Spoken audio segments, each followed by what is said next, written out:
Hello guys, मेरा नाम सक्षम डोबरियाल है। ये एनआरएक्स नॉलेज चैनल है जहाँ पर मैं हमेशा की तरह बातें करता हूँ ड्रग्स के बारे में। और हमेशा आपको ड्रग के बारे में कुछ ना कुछ बताने जा रहा हूँ। तो आज जिस ड्रग के बारे में बात करने वाला हूँ उसका नाम है डाई मिथाइल हेप्टाइल पायरान। उसके बारे में बात करेंगे, जो कि बहुत ही खतरनाक सिंथेटिक कैनिबिनॉइड ड्रग है जो इंसान की जान भी ले सकता है। उसके बारे में बात करेंगे। तो स्टार्ट करते हैं वीडियो। देखिए, डाई मिथाइल हेप्टाइल पायरान जो होता है वो एक सिंथेटिक कैनाबिनॉइड है। मतलब कि ये एक ऐसा कैनाबिनॉइड है जिसे लैब में बनाया गया है। और ये बिल्कुल ही टेट्राहाइड्रोकैनाबिनॉल की तरह एक एनालॉग है उसकी तरह, ठीक है। उसमें ही थोड़े जो टेट्राहाइड्रोकैनाबिनॉल है उसमें ही थोड़े फेरबदल कर रखे हैं। इसको इन्वेंट किया था 1949 में, ताकि हम जान पाए आपके डेल्टा 9 टीएचसी यानी टेट्राहाइड्रोकैनाबिनॉल के बारे में। ठीक है, जो एक्टिव कंपोनेंट्स होते हैं कैनबिस के।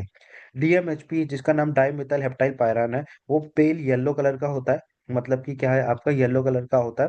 और विस्कस ऑयल जैसा होता है, मतलब तेल जैसा होता है, और जो कि आपका इनसॉल्युबल होता है पानी में, लेकिन अल्कोहल या फिर और कोई नॉन पोलर सॉल्वेंट में, मतलब कि जैसे फैट्स ऑयल, इनमें घुल मिल जाता है।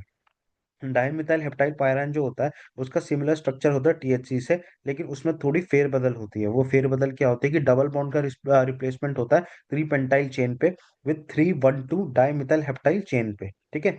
ओके, तो ये उसका डिफरेंस रहता है। ठीक है, इसके इफेक्ट जो रहते हैं वो बिल्कुल सिमिलर रहते हैं। ठीक है, टीएचसी की तरह इसके सिडेटिव इफेक्ट रहते हैं। बट ये मुझसे ज्यादा काफी ज्यादा पोटेंट रहता है, और स्पेशली काफी ज्यादा एनर्जेसिक है और एंटी कन्वर्जेंट इफेक्ट है। एनाल्जेसिक मतलब कि ये दर्द निवारक काम करता है, और एंटी कन्वर्जेंट ये है कि इसे मिर्गी में दिया जा सकता है, ऐसे माना जा सकता है, ऐसे थ्योरी के हिसाब से। लेकिन इस ड्रग की खास बात ये है कि अगर इस ड्रग का बहुत ज्यादा कोई अगर सेवन कर लेता है तो उसकी मौत तय है। क्योंकि ये कैनाबिनॉइड रिसेप्टर पे जाके काफी हाईली पोटेंट होके एरिथमिया दे देती है, मतलब दिल की धड़कनें ऊपर नीचे कर देती है नॉर्मल से ज्यादा। ठीक है। जैसे इसके मैकेनिज्म ऑफ एक्शन पे लिख रखा है कि ये एक्ट करता है CB1 रिसेप्टर एगोनिस्ट है, मतलब कि कैनाबिनॉइड 1 रिसेप्टर पे एगोनिस्ट की तरह काम करता है। उसके कैनाबिस को एक्टिवेट करता है। While DMHP itself has been subjected relatively little study on since characterization of the cannabinoid receptor। इसके बारे में अभी भी बहुत ही कम स्टडी करी गई है कि इसकी कैरेक्टरिस्टिक कैसे है कैनाबिनॉइड रिसेप्टर पे। जो इसका स्ट्रक्चर आइसोमर है 1 2 डाइमिथाइल हेप्टाइल डेल्टा 8 THC।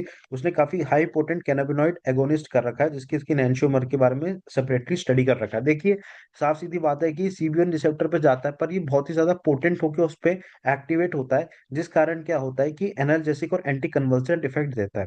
ठीक है। इसकी केमिस्ट्री के बारे में जहां तक बातें कर रखी है वो ये बोल रखी है कि इसको 6H डाइबेंजो पायरान 1 ऑल बोला गया है। ठीक है। या फिर हम इसे 6H बेंजो सी क्रोमेन 1 ऑल कहा गया है। ठीक है। डाइबेंजो पायरान न्यूमरिंग मोनोटर्पिनॉइड। अब इसका स्ट्रक्चर मोनोटर्पिनॉइड की तरह, तो जो टर्पिनॉइड्स होते हैं वो इजीली फैट सोल्यूबल होते हैं। तो ये फैट सोल्यूबल है, पानी में सोल्यूबल नहीं होता। इसकी कुछ हिस्ट्री के बारे में बात कर लेते हैं। इसकी हिस्ट्री है कि जो फिजिकल बजटिंग थी, उन्होंने एजूड अरेसनल में स्टैब्लिश किया था 1948 में, प्राइमरी डिफेंसिव रिसर्च फैकल्टी। उस टाइम यूएस मिलिट्री ने, एट द टाइम यूएसएसआर ने स्पेंड किए थे 10 times more than USA on chemical weapon development. ठीक है, एक तरह से हम एक केमिकल बना रहे थे, उस पे काम कर रहे थे। ठीक है। तो इसका निर्माण होना ऐसे ऐसे करके शुरू हुआ था। ठीक है। और एजवुड ने ऐसे एनालिसिस किए थे और सबमिट किए थे मिलिट्री कमांडर्स को, और प्रैक्टिस करने स्टार्ट कर रहे थे कि एनिमीज में केमिकल, आपके जो केमिकल वॉरफेयर में जो इस्तेमाल होने वाले केमिकल एजेंट से कैसे होंगे। तो एजवुड की लेबोरेटरी ने ओरिजिनली फाउंड किया था 1948 में। ओरिजिनली कैनाबिनॉइड को डिस्टिलेट किया गया था, जो प्रीकर्सर था EA2233 का, जिसे रेड ऑयल कहा जाता है, जिसे आज के टाइम पे डेल्टा 9 THC कहा जाता है। उस टाइम पे इसे रेड ऑयल या फिर EA1476 कहा जाता था। इसको इट वाज फर्स्ट क्रिएटेड 1949। ठीक है, ये 1949 में क्रिएटेड था। और EA1476 ने इसे मिड 1950s में होना स्टार्ट कर दिया था यूज करने के लिए अपनी एक केमिकल उस तौर पे। ठीक है। तो डॉक्टर जेम्स कैचम थे, उन्होंने इसका पूरा एडमिनिस्ट्रेटिव लिया था, पूरा के पूरे ऐसे काम करने के लिए। और उन्होंने गवर्नमेंट से फंड होके इस पे रिसर्च करना स्टार्ट कर दी थी कि कैसे कैनबिस इस पे काम करता है। ठीक है। तो अब इसमें ये देखा गया था कि पूरे प्रोजेक्ट जो डॉर था उसके अंदर मिलिट्री ने इसको एज अ ट्रूथ सीरम के तौर पे इस्तेमाल करना स्टार्ट कर दिया था। ठीक है। और इसको यूज करना स्टार्ट कर दिया गया था कि वियतनाम वॉर के टाइम पे अगर कोई ये पकड़ते हैं, मतलब अमेरिकन या फिर कुछ भी पकड़ते हैं कुछ वॉर के टाइम पे, तो इसे ट्रूथ सीरम के तौर पे काम करना शुरू कर दिया था। लेकिन इसका ऐसा है कि अगर ये बॉडी में जाता है और इसका कोई बहुत ज्यादा सेवन कर लेता है, तो उससे ये दिक्कत होना स्टार्ट हो जाती है कि इंसान को बहुत ज्यादा एरिथमिया होना शुरू हो जाता है। यहाँ पर लिख ही रखा है कि डीएमएचपी का जो ईस्टर प्रोड्यूस है, मतलब ईस्टर जो प्रोडक्शन है वो क्या करता है बॉडी के अंदर, सेडेशन कर देता है, नींद आना, और उससे और मतलब नींद चक्कर आना और हेल्यूसिनेटिक इफेक्ट देना शुरू कर देता है, मतलब भ्रम होना शुरू हो जाता है। जिससे बॉडी में कभी कभी क्या होता है, बहुत ज्यादा लेने पर, इसको अगर ज्यादा मात्रा में ले लिया, हाइपोटेंशन हो सकती है, जिससे कि ब्लड प्रेशर बहुत ज्यादा लो हो सकता है, जिससे डिजीनेस, फेंटिंग मतलब चक्कर आना, ठीक है, मसल वीकनेस ये होना शुरू हो जाता है। और इसका जो थेरेपेटिक इंडेक्स है वो भी काफी बहुत ज्यादा लीथल है। तो इंसान के लिए ये बहुत ज्यादा लीथल है, जिसमें इसके बारे में बताया भी गया है कि डीएमएचपी इंट्रावेनस LD50 ऑफ 63 mg पर केजी इन माइस, या फिर intravenous minimal lethal dose 10 mg पर केजी इन डॉग्स, ये इतना लीथल है। तो इसी चीज के कारण क्या है कि इस ड्रग पे जो रिसर्च है वो बहुत ज्यादा नहीं करी गई, और आगे इस जो ड्रग को इसको रोक दिया गया है। और जो भी इस ड्रग को पोजीशन करते हुए पकड़ा जाता है या फिर उसके पास ये ड्रग मिलता है, तो उस पर सख्त से सख्त कार्रवाई होगी। इस ड्रग का आज की डेट में कोई इस्तेमाल नहीं है। ठीक है, तो सबसे खतरनाक, मतलब मैं कह सकता हूँ सबसे लीथल अगर कोई कैनेबिनॉइड है तो डीएमएचपी है।